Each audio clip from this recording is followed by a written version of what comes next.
인생이 무엇일까요? 느닷없이 제가 이런 질문을 던지는데, 제가 예전에 오카는 목사님, 이제 돌아가셨죠. 오카는 목사님 설교 중에 이렇게 인상적인 게 있어서 기록해 놓은 것이 있어요. 오카는 목사님 이런 얘기를 하시더라고요. 인생이 무엇이냐? 처음에는 잠깐 걸으면서 즐기는 산책인 줄 알았는데 막상 걷고 보니 미처 준비가 안 된 채 달려야 하는 마라톤입니다. 어린 시절 철모를 때 부모의 사랑을 듬뿍 받고 모든 것이 참 아름답게만 보일 때는 산책인 것처럼 착각합니다. 그런데 좀 더 걷다 보면 준비가 안 되었는데 끝까지 달려야 하는 마라톤이 된 것입니다. 그 마라톤을 달리면서 얼마나 많은 사람들이 유혹과 고난에 지쳐 쓰러지고 탈락하고 얼마나 많은 사람이 절망에 빠지는지요. 그것이 우리가 가는 인생입니다. 여러분은 인생을 어떻게 생각하시나요? 우리 나이가 어릴 때는요, 인생이 산책길처럼 좋은 소망과 희망이 많이 보입니다. 그런데 삶을 살다 보면, 또 우리 삶을 깊이 들여다보면, 세상을 깊이 들여다보면 그 속에 보여지는 고난도 있고 고통도 있고 아픔도 있고 눈물이 있고, 그래서 그 고난 때문에 지쳐서 많은 사람들이 쓰러지기도 하고 낙심하기도 하고 넘어지기도 하는 것이 우리의 인생이다라는 생각을 해보게 되어집니다. 여러분의 삶 속에는 찾아오는 고난이 있으시죠? 그 고난 속에서 우리가 우리의 삶을 어떻게 생각하시나요? 많은 사람들이 고난 속에서 낙심하는 중요한 이유 한 가지가 무엇인가 곰곰이 생각을 해봤습니다. 한 가지 중요한 이유가 무엇인가 하면, 우리의 그리스도 안에서 예수 믿는 우리의 삶이 어떤 존재인지를 잘 모르기 때문에 고난 속에서 낙심하고 넘어지고 일어서지 못하는 것을 보게 되어집니다. 여러분, 많은 사람들이 안타깝게도 예수 그리스도를 통해서 내 안에 어떤 일이 일어났는지를 잘 알지 못합니다. 내가 그리스도 안에서 누구인지를 알지 못하는 거예요. 이런 이야기가 있습니다. 어느 날 알렉산더 대왕이 사냥을 참 좋아했는데 친구가 멋진 사냥개 2마리를 선물해 주었어요. 그래서 그 사냥개를 테스트 해보기 위해서 토끼 사냥을 갔습니다. 토끼가 막 저 앞에 뛰어가는데 이 사냥개가 그냥 멀뚱멀뚱 쳐다만 보고 있는 거예요. 아니, 이렇게 좋은 사냥개라고 선물을 준 것이 토끼 한 마리도 못 잡고 있는 거예요.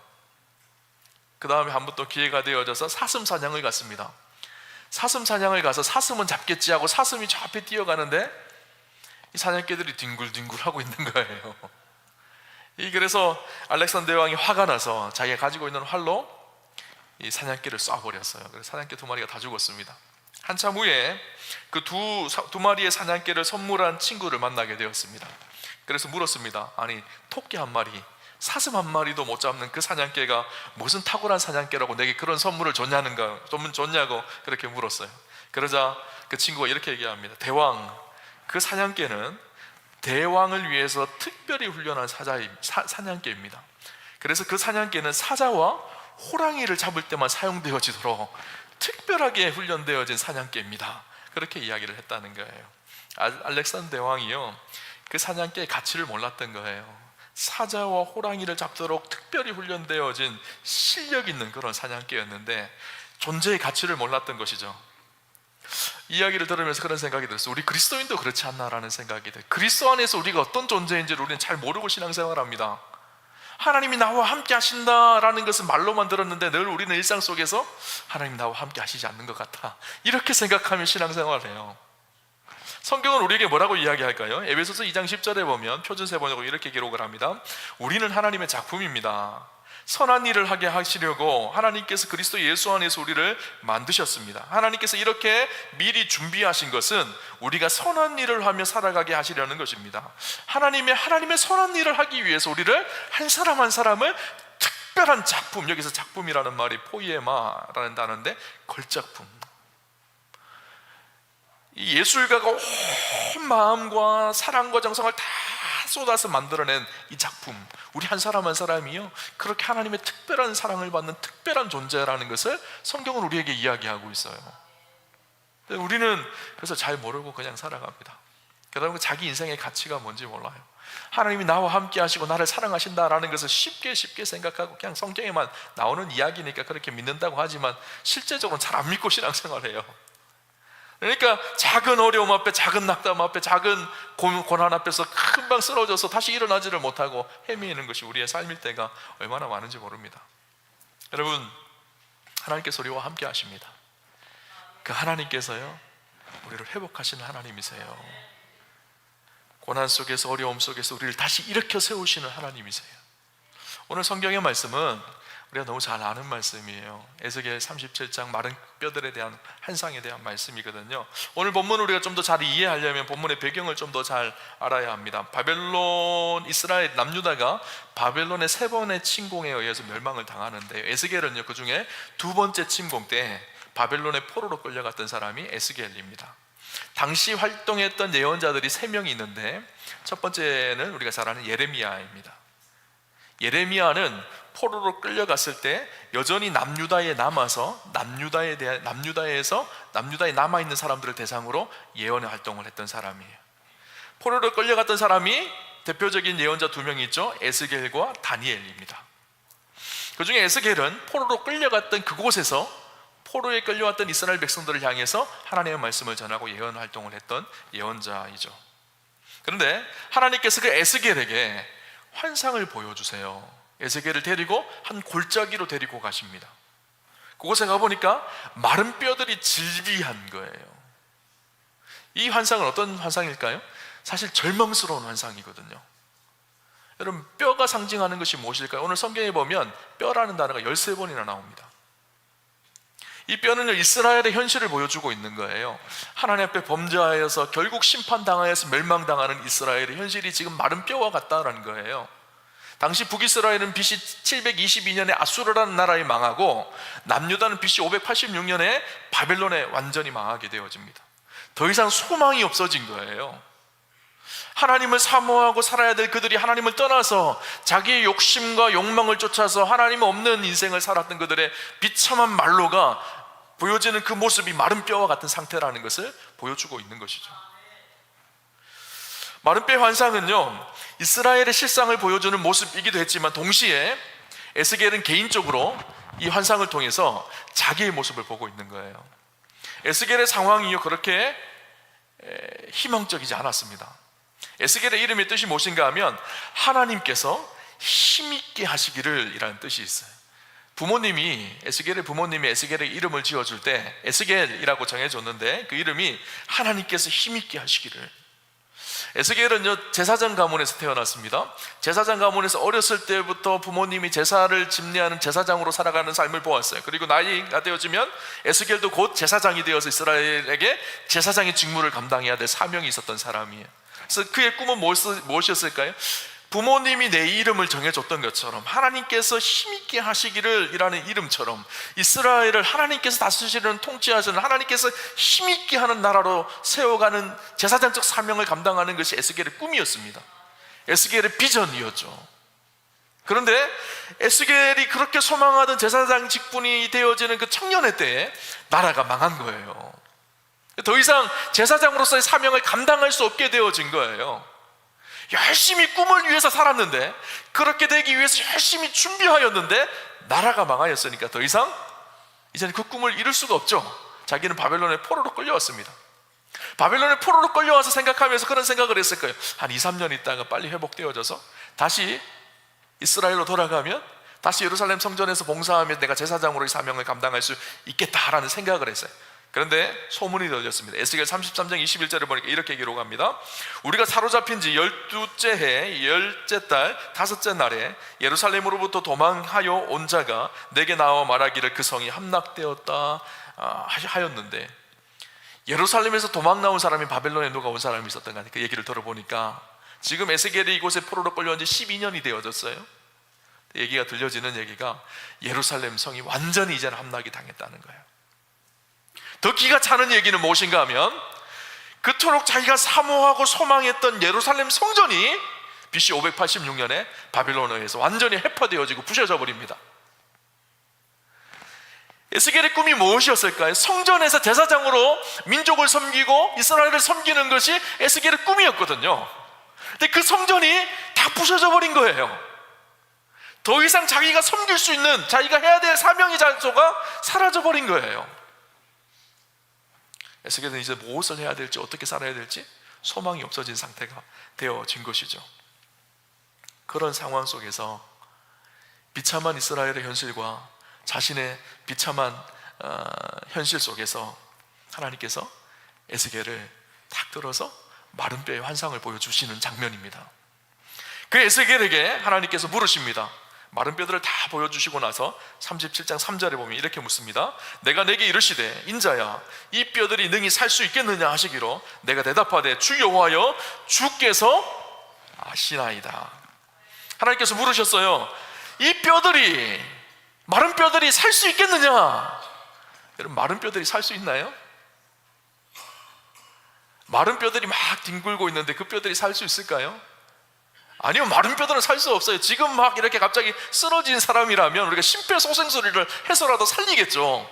근데 이미 죽어서 말라버려서 도저히 살 수 없는 마른 뼈들, 그 뼈들이 살 수 있겠느냐? 주님이 물으셨어요. 그때 에스겔이 뭐라고 대답하죠? 굉장히 지혜롭게 대답을 해요.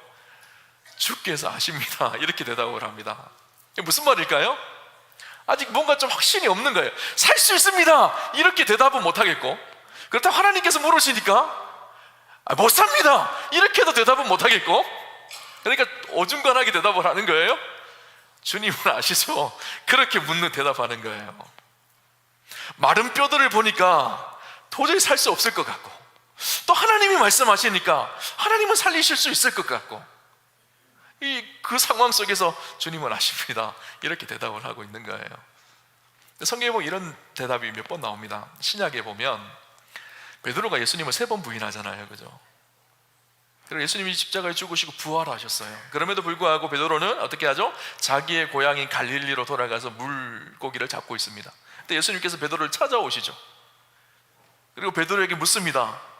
내가 너를 사랑하느냐 물으세요. 이 질문 앞에 베드로가 대답을 못하는 거예요. 왜냐하면 자기가 예수님을 3번이나 팔았거든요.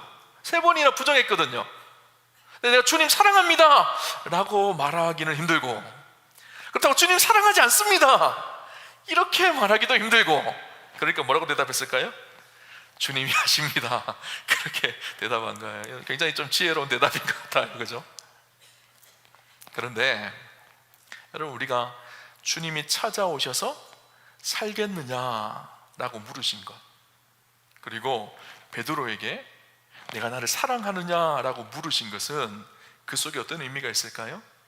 주님이 살리시고 주님이 회복하시겠다는 주님의 뜻이 담겨져 있는 물음이었었어요. 성경에 비슷한 장면이 또 있습니다. 어디인가 하면 요한복음 5장에 보면 베데스다 연못 사건이 나옵니다. 베데스다 연못에서 38년 된 이 병자가 베데스다 연못에 왔어요. 베데스다 연못에 물 이동할 때 가장 먼저 들어가는 사람이 산다는 전설이 있었던 거예요. 근데 이 사람이 와서 1년이 지나고 2년이 지나고 치료를 못 받았어요.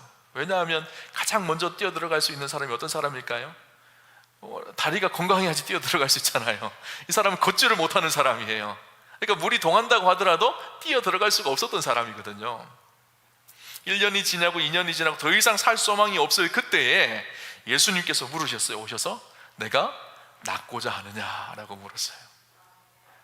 그때 이 소망 없었던, 더 이상 나을 수도 없겠다 생각했던 사람은요, 주님 낫기를 원합니다 라고 대답하지를 못해요. 나을 수 있겠어? 내 인생이 회복될 수 있겠어? 이렇게 생각한 것이죠. 그러고 나서 난 대답이 무엇이었는가 하면 아무도 자기를 물에 넣어주지 않습니다 이렇게 대답을 하거든요. 그런데 주님이 낫고자 하느냐라고 이 물음 속에, 그 마음속에 잃어버렸던 회복의 소망을 다시 불어넣어주고 계시는 거거든요. 주님이 우리에게 찾아오셔서 내가 살고자 하느냐라고 물으면 우리에게 다시 살고자 하는 소망을 불어넣어 주시는 거거든요. 오늘 예배 시간에 주님이 물으십니다. 마른 뼈 같은 너의 인생이 다시 살 수 있겠느냐? 상황과 환경을 보려면 도저히 다시 일어날 수 없을 것 같고 너무너무 절망스러운 내 인생인데 주님이 나에게 찾아오셔서 그렇게 물으셨다라는 것은 무슨 의미일까요? 주님이 회복하시겠다라는 거예요. 오늘 이 자리에 여러분 어떤 마음으로 오셨는지 모르겠어요. 어떤 사람은 오늘 주일이니까 그냥 습관적으로 와서 이 자리에 앉아 있는 분이 있으실지도 모르겠어요. 그냥 주일이니까 안 나가면 찝찝하니까 그렇게 예배드리시는 분이 있으실지도 모르겠어요. 그러나 오늘 주님 물으십니다. 내가 살기를 원하느냐? 살고자 하느냐? 네가 낫고자 하느냐? 물으십니다. 그 물음 앞에 주님이면 하실 수 있습니다 라는 이 믿음의 고백이 저와 여러분의 고백이 되는 축복과 은혜가 있으시기를 주님 이름으로 축원합니다. 오늘 본문 속에요, 하나님께서 두 가지 조치를 취하십니다. 첫 번째 조치가 무엇인가 하면요, 에스겔에게 하나님의 말씀을 대언하라, 그렇게 말씀하세요. 오늘 본문 4절을 볼까요? 4절에 이렇게 말씀하시죠. 또 내게 이르시되 너는 이 모든 뼈에게 대언하여 이르기를 너희 마른 뼈들아 여호와의 말씀을 들을지어다. 대언하라, 대신 선포하라 라는 말이에요. 하나님이 주신 말씀을 대언하라는 말이에요. 그죠? 요즘 말로 좀 쉽게 바꾸면 설교하라는 거예요. 하나님의 말씀을 가지고 그 말씀을 선포하라는 것이죠. 여러분 생각해 보세요. 마른 뼈들에게 설교를 하기가 쉬울까요? 아무것도 보이지 않고 소망이 절대 보이지 않는 죽어있는 그 마른 뼈들에게 설교하는 것이 쉬운 일이 아니거든요. 제가 예전에 고등학교 한 채플에 가서 설교를 한 적이 있어요. 제가 지금까지 역사상 설교했던 중에 가장 힘들었던 설교였었어요. 고등학생들 채플의 수업 때문에 억지로 앉아있는 그 아이들에게 설교한다는 건 쉬운 일이 아닙니다. 전부 다 이 억지로 앉아있기 때문에 빨리 이 시간이 끝났으면 하는 사모함을 가지고 빨리 끝나기를 기다리는 그 아이들에게 복음을 전하고 말씀을 전하는 게 참 힘들어요. 제가 봐서 거의 태반은 다 눈 감고 팔짱 끼고 이렇게 있어요. 그런데 그 고등학생들은 그래도 살아서 있고 들을 기라도 있지, 오늘 이 뼈다귀들, 마른 뼈다귀들, 도저히 들을 수 있는 존재가 아닌 그 뼈다귀들에게 하나님께서 말씀을 대언하라고 합니다. 살 소망이 전혀 없는 그곳에서 하나님의 말씀을 선포하라고 하죠. 그런데 어떻게 되죠? 그 말씀이 선포되니까 뼈가 다시 들러붙기 시작합니다. 그곳에 힘줄이 덮이고 살이 덮이고 가죽이 덮이고 살아나는 역사가 일어나기 시작하죠. 여러분, 하나님의 말씀은 그런 능력이 있어요. 세상의 상황과 환경을 보면 전혀 못 살 것 같지만 하나님의 말씀이 심기어지고 들려지고 하나님의 말씀이 선포되어지면 그 속에 살아나는 역사가 있습니다. 여러분, 오늘 본문의 말씀을 보면서 우리가 볼 중요한 포인트가 있어요. 무엇인가 하면 아까 제가 말씀드렸던 건 이스라엘은 절망의 상황이었거든요. 에스겔도 굉장히 절망적인 상황이었거든요. 바벨론 포로기는 이스라엘 역사 속에 가장 절망적인 상황 중에 하나였습니다. 그러나 그런 절망적인 상황 속에서 하나님은 새로운 빛을 여세요. 어떤 빛인가 하면요, 포로기 전까지 이스라엘 백성들의 신앙의 중심은요, 예루살렘 성전이었습니다. 성전에서 드려지는 제사죠, 예배죠. 성전에 드려지는 예배가 신앙생활의 중심이었었어요. 그래서 이 에스겔도 어떤 소망이 있었을까? 내가 나중에 제사장이 되어지면 예루살렘 성전에서 제1을 행하는 제사장이 되겠다라고 생각을 했을 거예요. 근데 그 성전이 무너졌어요. 더 이상 하나님 앞에 예배를 드리고 하나님 앞에 나아갈 수 있는 길이 완전히 닫혀버린 거예요. 포로로 끌려왔습니다. 포로로 끌려왔던 사람들이 연구하기 시작했어요. 아니, 우리가 왜 포로로 끌려왔을까? 하나님이 지키시는 백성인데, 하나님의 백성들인데 왜 우리가 바벨론에 멸망해서 이렇게 포로로 끌려와서 이렇게 고통을 당할까? 그것을 연구하다가 결과를 만들어냈어요. 그들이 멸망한 이유가 무엇인가 하면 하나님의 말씀을 떠났다, 우리가 하나님의 말씀을 떠나서 범죄하며 살았다라는 것을 깨닫게 되어지죠. 그래서 다시 성전은 무너졌지만 무너진 성전을 바라보는 것이 아니라 이제는 하나님의 말씀에 집중하기 시작합니다. 하나님의 선포되어진 토라의 말씀에 집중하기 시작하고 말씀의 회복이 일어나기 시작, 패러다임의 전환이 일어난 거예요. 그전에는 성전 중심의 신앙이었다가 이제는 바벨론 포로기가 되어지니 말씀 중심의 신앙으로 패러다임의 변화가 일어나기 시작했던 거예요. 그래서 포로기에서는 말씀 운동이 회복되기 시작합니다. 대표적으로 일어났던 사람이 누굴까요? 에스라라는 사람이에요, 성경에. 그래서 이 제사장 에스겔의 사명은요, 예루살렘에서 성전 안에서 제사를 집례하는 것이 그의 사명이었는데 바벨론의 포로로 끌려와서 이제 그의 사명이 바뀌어졌어요. 어떤 사명으로 바뀌어졌나요? 제사를 집례하는 것이 아니라 하나님의 말씀을 대언하는 사명으로 바뀌어졌어요. 그것이 그의 사명이 되어진 거예요. 말씀을 선포하는 사명이 에스겔의 사명이 되어진 거예요. 바벨론의 포로와 가운데 끌려와서 절망스럽게 있었던 이스라엘 백성들에게 하나님의 말씀이 선포되어지니까 하나님은 그들에게 꿈을 꾸게 하시고 다시 일으키 세우시고 다시 회복하게 하시고 70년이 지나면 돌아오게 해서 하나님의 역사를 여전히 이루어가게 하실 놀라운 일들을 이루어 가시죠. 하나님의 말씀은요, 그렇게 회복하는 능력이 있습니다. 여러분, 사단은요 계속 우리에게 속삭입니다. 야, 네 인생은 에스겔 골짜기에 뼈다귀 같은 인생이야. 네 인생 별 볼 일 없는 인생이야. 네 인생 쓸모없는 인생이야. 네가 뭐 될 것 같아? 너는 너 날마다 실패하잖아. 날마다 그렇게 살잖아. 사단은 그렇게 끊임없이 우리를 참소합니다. 하나님 우리에게 뭐라고 말씀하실까요? 너는 내 백성이야. 내가 너를 사랑해. 내가 너와 함께하고 있어. 아까 나누었던 것처럼 에베소서 2장 10절, 우리는 하나님의 작품입니다. 선한 일을 하려 하시려고 하나님께서 그리스도 예수 안에서 우리를 만드셨습니다.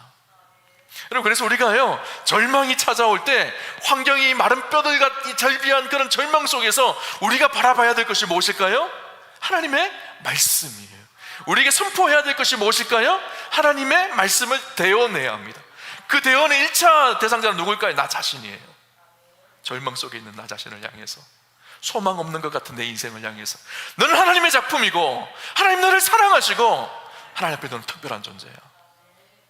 그리고 우리가 실패하면, 낙심이 들면 어떤 생각이 드는가 하면, 하나님 날 떠나신 거 아니야? 내 인생 별 볼 일 없는 인생 아니야? 이런 생각 들거든요. 저도 목회할 때도요, 어느 순간 낙심이 확 밀려오면요, 낙담이 확 되기 시작하면요, 하나님이 나 진짜 목회자로 부른 거 맞나? 하나님 진짜 나 여전히 사랑하시는 거 맞나? 이런 막 이렇게 사단이 참소하는 마음들이 계속 들어와요. 그때 어떻게 해야 될까요? 선포하는 거예요. 내 영혼아, 내가 어찌하여 낙심하며 불안해하는 거, 너는 너희 하나님을 바라라. 이게 다윗의 선포거든. 자기를 향한 다윗의 선포거든요. 우리 안에 주신 하나님의 약속을 바라보고 선포하는 일이에요. 그래서 이사야 41장 10절 말씀을 선포하는 거예요. 두려워하지 말라, 내가 너와 함께함이라. 놀라지 말라, 나는 내 하나님이 됨이라. 내가 너를 굳세게 하리라. 참으로 너를 도와주리라. 참으로 나의 의로운 오른손으로 너를 붙들리라. 우리 주위에 보면 상황과 환경이 에스겔의 마른 뼈들이 절비한 골짜기 같은 인생을 걷는 인생들의 삶이 있습니다. 때때로는 자기 자신이 하나님의 말씀을 대언하고 선포하지를 못해요. 그러면 어떻게 해야 될까요? 우리가 가서 대언해 주는 거예요. 말씀. 뭐라고 대언해 줄까요?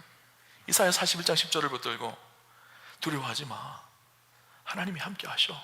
놀라지 마, 하나님이 우리의 하나님이셔. 하나님 우리에게 평강을 주실 것이고 우리를 도와주실 것이고 그분의 의로운 오른손으로 너를 붙드셔. 대언하는 거예요. 대언. 그러면요, 그 말씀이, 내가 대언하는 내 안에 능력이 있는 것이 아니라 그 말씀이 사람을 일으켜 세우기 시작합니다. 어떤 사람은 그렇게 낙심합니다. 하나님 나를 사랑하시지 않는 것 같아. 사단은 참소하거든요. 그때 하나님 말씀은 뭐라고 하는지를 봐야 돼요. 스바냐 3장 17절에 보면, 너희 하나님 여호와가 너희 가운데 계시니 그는 구원을 베푸실 전능자이시라. 그가 너로 말미암아 기쁨을 이기지 못하시며 너를 잠잠히 사랑하시며 너로 말미암아 즐거이 부르며 기뻐하시리라. 우리의 감정, 우리의 생각, 우리의 느낌, 사단은 우리에게 하나님 너를 사랑하시지 않아 이렇게 말할지 모르겠지만 성경은 뭐라고 얘기하고 있죠? 하나님이 우리를 너무 사랑하셔서, 너무 기뻐하셔서 그 기쁨을 이기지 못할 정도로 우리를 사랑하신다는 거예요. 여러분, 무엇을 붙잡아야 되나요? 사단이 우리에게 속삭이는 참소의 말을 붙잡아야 되나요? 아니면 하나님의 약속의 말씀을 붙잡아야 되나요? 하나님의 약속의 말씀을 붙잡아야죠. 그죠?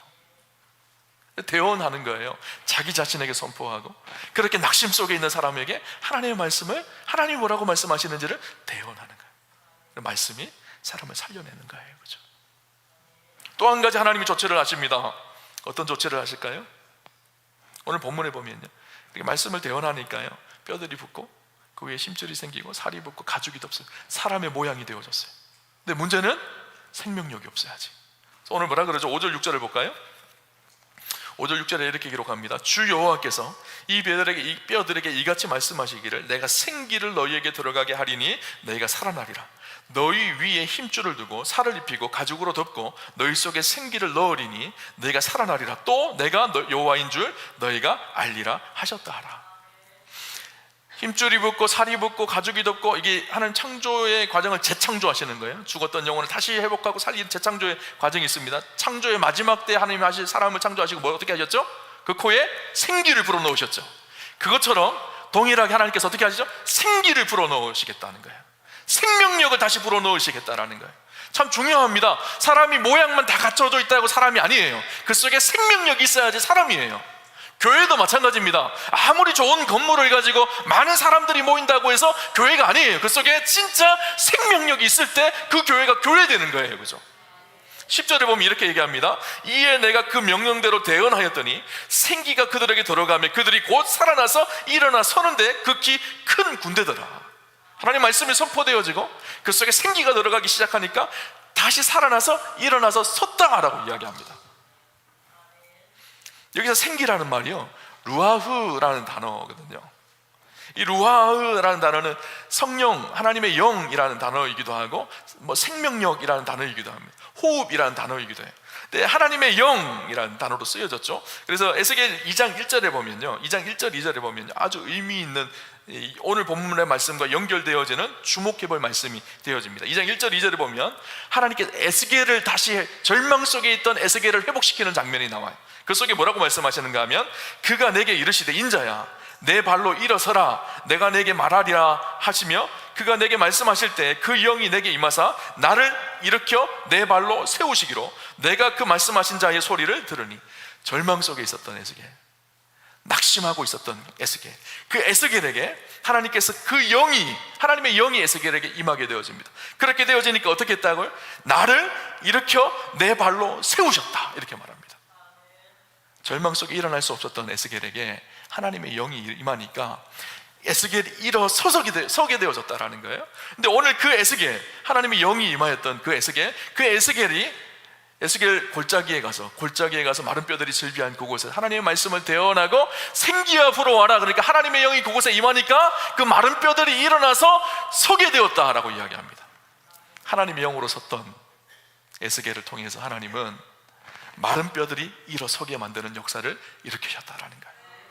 중요한 메시지가 여기 있습니다. 지금 마른 뼈들처럼 절망하고 있는 이스라엘 그 민족을 회복하게 하기 위해서 하나님은 먼저 절망 속에 있었던 에스겔이라는 한 사람을 성령으로 일으켜 세우셔요. 성령으로 일으켜 세웠던 그 사람을 통해서 하나님 어떻게 하신다고요? 절망 속에 있었던 이스라엘 민족을 일으켜 세우시겠다라는 거예요. 여러분, 절망 속에 있는 우리의 가정, 절망 속에 살아가고 있는 이 세상, 또 우리 교회, 이 민족 어떻게 회복되어지는지 아세요? 성령의 사람들이 세워지기 시작하면, 그들을 통해서 한 사람 한 사람을 통해서, 그 사람들을 통해서 가정이 회복되어지고, 그 사람들을 통해서 교회가 회복되어지고, 그 사람들을 통해서 민족이 회복되어집니다. 성령 충만한 한 사람을 통해서 그 사람이 일어나기 시작하면, 그 사람을 통해서 그 사람이 소속된 공동체가 회복되어지고, 그 사람이 소속된 나라가 회복되어지고, 교회가 회복되어지는 역사가 일어나게 되어진다는 것을 그림을 통해서 오늘 에스겔에 보여지는 이 이스라엘 민족을 회복되는 과정을 통해서 우리에게 보여주고 있는 것이죠. 여러분, 저는 축복하기를 오늘 귀한 예배를 통해서 혹시나 우리의 상황이 마른 뼈들처럼 소망 없는 것 같은 상황일지 모르겠어요. 그러나 하나님의 말씀이 선포되어지고 하나님의 영이 우리 가운데 임할 때 발떡 일어나는 축복이 있으시기를 주님 이름으로 축원합니다. 그렇게 일어나서 우리를 통해서 가는 곳곳마다 하나님의 영이 불어오고 성령의 바람이 일어나서 모든 공동체가 회복되어지고 살아나는 역사가 있으시기를 주님 이름으로 축원합니다. 여러분, 하나님은요 이 시대에도 여전히 일하시고 계세요. 우리의 상황을 돌아보면 다 마른 뼈들같이 에스겔의 이 골짜기처럼 절망스러운 상황들이 세상 속에 질비하지만, 그럼에도 소망이 있는 것은 하나님 여전히 오늘 이 시대에도 하나님의 말씀을 대언하고 계시고, 그리고 성령의 사람들을 통해서 하나님 이 세대를 살려가고 회복하기를 원하시고 그 일들을 지금도 이루시고 계신다라는 사실입니다. 오늘 저와 여러분의 삶 속에 하나님의 말씀이 대언되어지고 그 말씀이 우리를 붙들어가며 성령의 충만함으로 놀라운 회복과 은혜를 경험하는 그런 축복이 있으시기를 주님 이름으로 축원합니다.